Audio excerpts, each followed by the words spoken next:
I'm here to talk about success, right?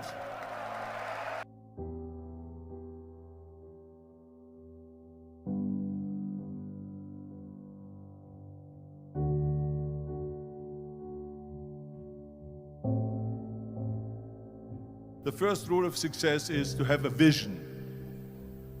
You see, if you don't have a vision of where you go, and if you don't have a goal where you go, you drift around and you never end up anywhere.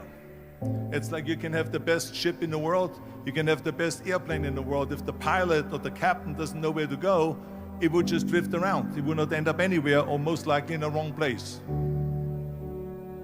So I was very fortunate that I stumbled onto my vision. I mean, as you know, I was born in 1947 in Austria after the Second World War. And I didn't really like Austria when I grew up. I couldn't wait to get out of there. I couldn't see myself becoming a farmer or a worker in a factory or anything like that, even though my parents wanted me to stay there and have a normal life. My father wanted me to become a police officer like he was. My mother wanted me just to stay there and marry a girl with the name of Heidi, hopefully, and have a bunch of kids and run around like the Van Trapp family in The Sound of Music.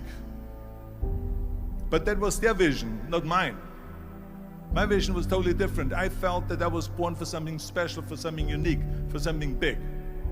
Do you know how great it felt that I knew where I was going?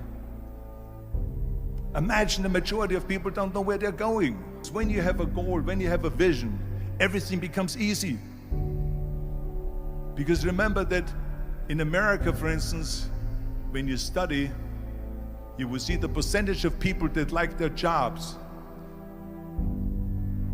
74% hate their job in America.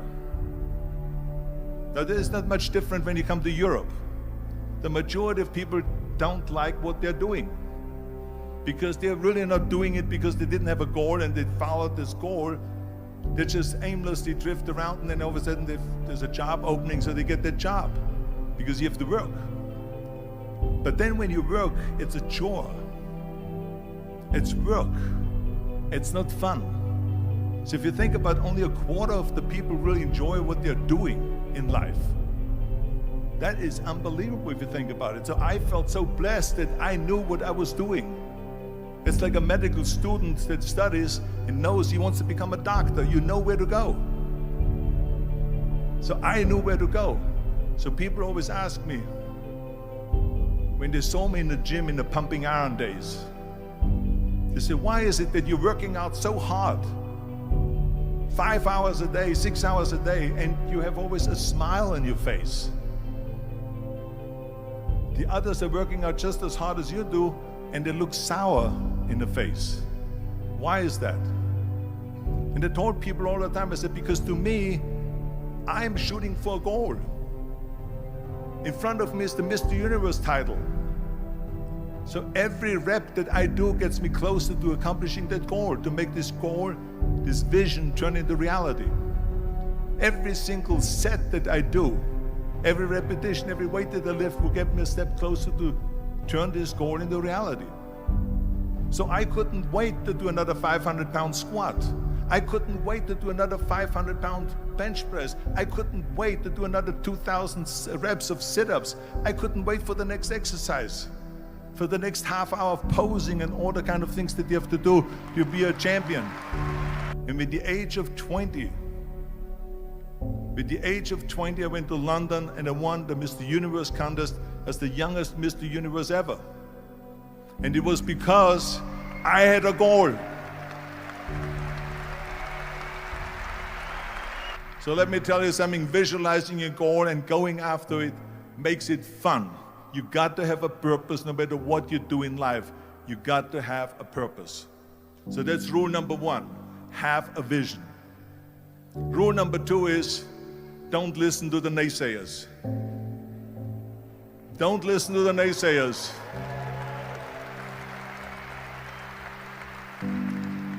Everything I ever did, the thing that I heard out of people's mouth was, that's impossible. that can't be done or no. So whenever someone said to me, it can't be done, I heard it can be done. When they said no, I heard yes. And when they said it's impossible, I heard it is possible. I'm a strong believer of what Nelson Mandela said, that everything is always impossible until someone does it. Well, I'm going to be the one, I said to myself, I'm going to do it and I'm going to show it to them. Maybe it has never been done before. That's perfectly fine with me. But I'm going to do it. And I did not listen to the naysayers. The next thing, the third point that I'm going to make to you is, before we sit down with Jürgen and talk about the rest of the three, is work your ass off. There is no magic pill. There is no magic out there. You cannot get around. You have to work and work and work. And it drives me crazy when people say that they don't have enough time to go to the gym for 45 minutes a day and work out, or to do something for 45 minutes to an hour a day to improve, if it is physically improve or if it is mentally to improve. Imagine you read 1 hour a day about history. How much you will learn after 365 hours in 1 year. Think about if you study about the history of musicians, of composers, how much you would know. Imagine if you would work on a business, on some business that you want to develop every day for an hour. Imagine how further along you will go and get. So it drives me nuts because when people say we don't have the time, we have 24 hours a day. We sleep 6 hours a day, so that gives you still 18 hours. Now there's someone shaking their head out here in front. They say probably, I don't sleep 6 hours, I sleep 8 hours, right? Or just sleep faster.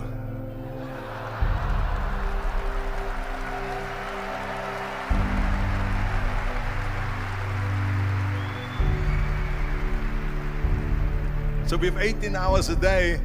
The average person works around 8 to 10 hours. So let's assume it's 10 hours, so we have 8 hours left. Then you travel around an hour a day, maybe 2 hours a day. So now you have still 6 hours left. So what do you do with these 6 hours? What do you do with these 6 hours? Then we eat a little bit, then we schmooze a little bit, talk a little bit to people and all that stuff. But you can see how much time there is available if you organize your day. So you got to work hard. I mean, let me tell you something. When I went to America, I went to college. I went and worked out 5 hours a day. And I was working on construction.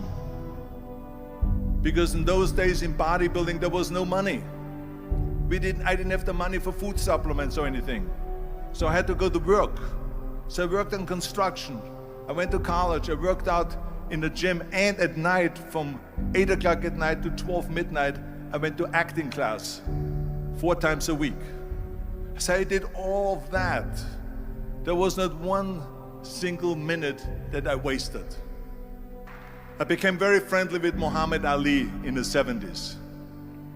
And Muhammad Ali worked his butt off. And I saw it firsthand. And I remember that there was a sports writer that was there in the gym when he was working out and he was doing sit-ups. And they asked him, how many sit-ups do you do?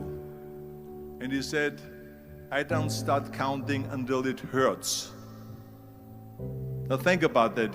He doesn't start counting his sit-ups until he feels pain. That's when he starts counting. That is working hard. And so you can't get around the hard work. It doesn't matter who it is. As a matter of fact, I believe what Ted Turner said, work like hell and advertise.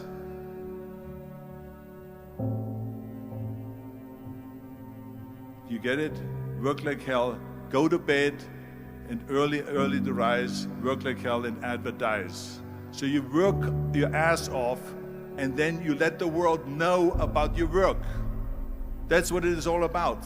Let people know. If you have a company, if you have a movie, if you do a sports, work your ass off, but then advertise and let everyone know. I hate plan B. And I tell you why. Because we have so many doubters, as I've said earlier, the no-sayers. We have so many of those people that say no and you can't do it, it's impossible. That is okay because we just turn off, as I said earlier, and we listen and we hear the no being a yes. You can't do it, you can do it, and all of that. So that is possible to do that amongst all the negative people around you. But when you start doubting yourself, that's very dangerous. Because now what you're basically saying is that if my plan doesn't work, I have a fallback plan, I have a plan B. And that means that you start thinking about plan B, and every thought that you put into plan B, you're taking away now that thought and that energy from plan A.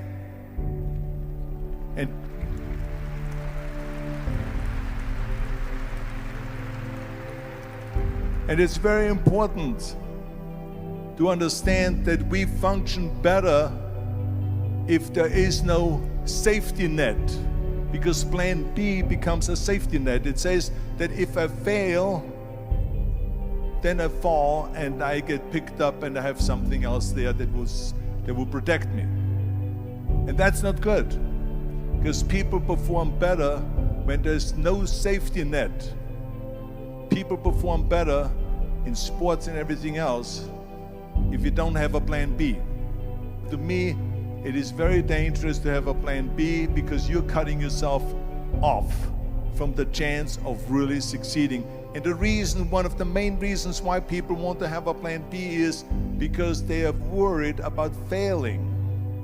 What is if I fail, then I don't have anything else? Well, let me tell you something. Don't be afraid of failing, because there's nothing wrong with failing. You have to fail in order to climb that ladder. There's no one that doesn't fail. We all fail.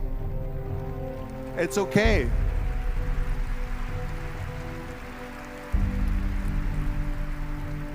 What is not okay is that when you fail, you stay down.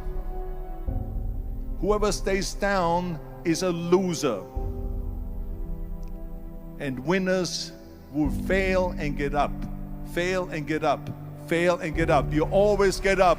That is a winner. That is a winner. Hey, we all lose. We all have losses. This is okay. And this is why I say don't be worried about losing, because when you're afraid of losing, then you get frozen. You get stiff. You're not relaxed. You got to be, in order to perform well in anything, if it's in boxing or if it is on your job or with your thinking, is only happening when you relax. So relax. It's okay to fail. Let's just go all out and give it everything that you got. That's what it is all about. So don't be afraid to fail. This is one of my 6 rules to success. You can only feel complete as a person if you think about what can you do for your fellow member around you that maybe needs help. I felt like that. Everyone has a different motivation why you get into that. I was an immigrant going to America, and I saw how America was the most generous country in the world. I mean, they opened up their arms to me, they helped me, they invited me for Thanksgiving dinner. The people, they brought me, the bodybuilders in the gym brought me plates to my apartment because I had no plates, I had no silverware, I had no bedware, I had no pillows, I had no blanket, I had no TV, I had no radio, I had nothing. They brought it to my apartment. They helped me. And I saw that firsthand, this generosity in America. And I said to myself, as an immigrant that is being embraced with open arms, that I need to go and make sure that I give something back.